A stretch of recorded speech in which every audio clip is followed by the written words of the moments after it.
sebelumnya kita ingin menanyakan beberapa hal terkait dengan pengambilan keputusan untuk nilai-nilai kebajikan anak. Ini kita mengangkat satu tema Bapak, yaitu terkait dengan kasus yang terjadi di sekolah kita, yaitu ada beberapa anak yang berprestasi. Nah itu kemarin itu ada beberapa komplain dari Bapak Ibu guru terkait dengan nilai tugas-tugasnya yang menumpuk, yang belum dikerjakan dan ditentukan, kemudian sering absen juga di dalam pembelajaran karena memang fokusnya untuk memenuhi persiapan di dalam perlombaan tersebut. Begitu Bapak. Jadi kita ingin menanyakan lima etika bernilai pembelajaran. Saya kira anak-anak yang demikian ini kan juga kita berikan waktu dan kesempatan untuk mengembangkan potensi. Sedangkan kalau memang ada yang ditinggalkan, tugas-tugas yang ditinggalkan, guru yang bersangkutan kan masih bisa menagih setelah pelaksanaan lomba-lomba dilaksanakan. Karena anak-anak yang mengikuti lomba itu sudah melalui proses penjaringan yang cukup ketat. Ya, dia memenuhi persyaratan yang dibutuhkan.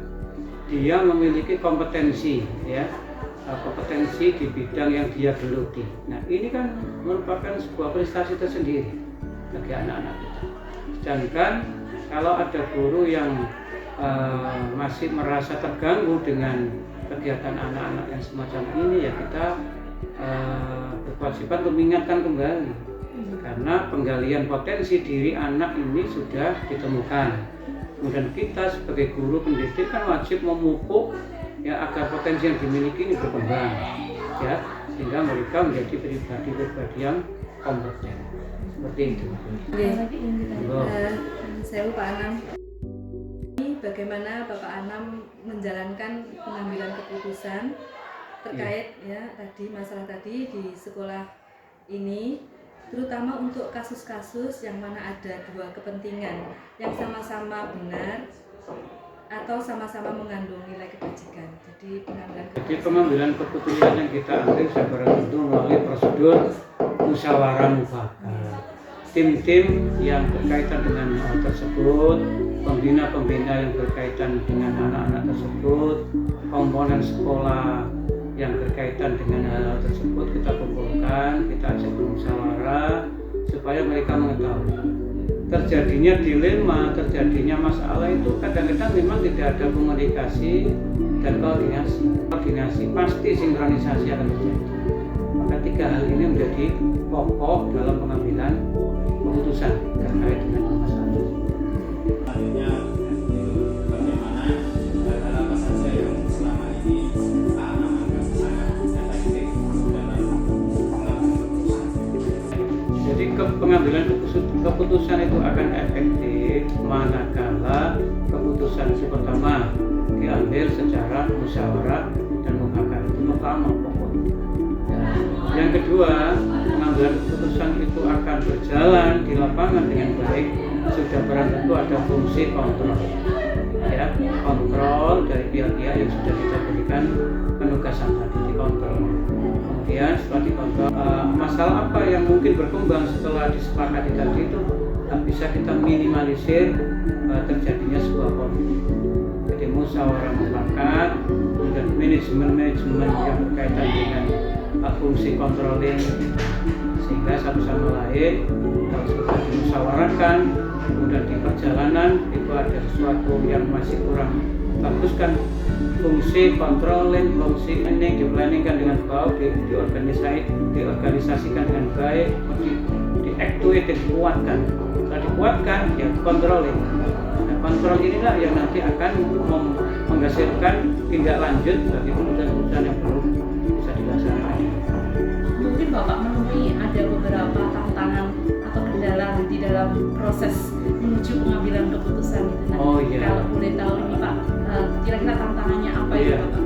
Betul, dengan itu biasanya lebih banyak dari faktor kepentingan individu yang banyak itu. Karena kepentingan individunya itu tersentuh atau terganggu, maka kepentingan itu akan memunculkan sebuah sevisi semisi dalam mengatasi masalah ini. Dua hal itu dimiliki oleh setiap individu dalam pengambilan keputusan ini kan tidak sulit. sudah semisi.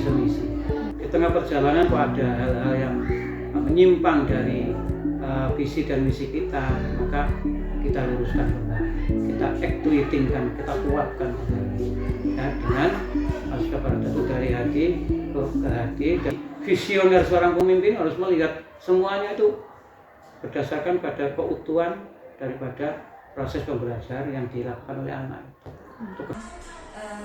Apakah yang Bapak memiliki sebuah tata kelola atau jadwal tertentu dalam sebuah penyelesaian kasus di rumah etika? Apakah Bapak langsung menyelesaikan di tempat atau memiliki sebuah jadwal untuk menyelesaikannya?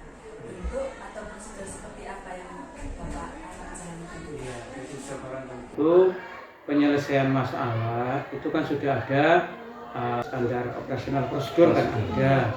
Kalau memang masalah itu terkait dengan tata tertib, ya sudah barang tentu kita menjadwalkan untuk ketemu, sharing bersama dengan seksi ketertiban, dengan kehumasan, dengan bimbingan dan konseling, dengan siswa, bahkan jika perlu orang tua juga kita hadirkan, ya, agar mereka juga ikut memperhatikan kasus yang sedang dimiliki anaknya, sehingga dari pusat pendidikan itu akan jalan, orang tua, masyarakat, dan sekolah. Ini kan 3 pilar yang harus saling berkomunikasi dan kita jadwalkan penyelesaiannya tahap demi tahap. Dan masalah yang berkaitan dengan itu. Kemudian ada ya, ada orang-orang yang di dalam sekolah ini adalah sistem ya, yang satu sama lain saling terkait. Pada posisi mana subsistem itu dalam penyelesaian masalah ini, tanggung jawabnya di mana? Nah, seperti yang saya sebutkan tadi, ada wali kelas atau tim tata tertib, wakasek, BK. Nah, ini menjadi sebuah kesatuan sistem dalam rangka pengambilan keputusan. Sudah sangat tadi sampaikan mulai dari awal sampai akhir ini, kira-kira ada pengalaman apa atau hal apa yang bisa dipetik terkait dengan proses pengambilan keputusan itu, Pak? Oh begitu, jadi inti pokok konklusinya gitu ya. Iya, memang pesan-pesan buat kita sebagai calon pemimpin masa depan. Jadi utamakan musyawarah dan mufakat. Wasyawirhum fil amr, itu penting. Jadi segala sesuatunya dimusyawarahkan. Itu satu. Karena landasannya kedua juga itu actuating, penguatan dari sebuah lembaga, karena kita ini kodrat manusia itu lupa dan salah, ya kan? Kita tentu terus seorang manajer itu harus memberikan ya pencerahan, yang memberikan pengingat, ya mengulang kembali ya hal-hal yang masih mungkin belum bisa dilakukan. Itu ketiga, masalah-masalah yang sifatnya cukup berat, ya harus berupaya mencari win-win solution, solusi yang menguntungkan bagi mereka berdua. Ya. Katakan kalau hanya menguntungkan pada satu pihak, sudah tentu pihak yang lain akan merasa dirugikan, dan itu tidak baik dalam pengambilan keputusan. Saya kira itu.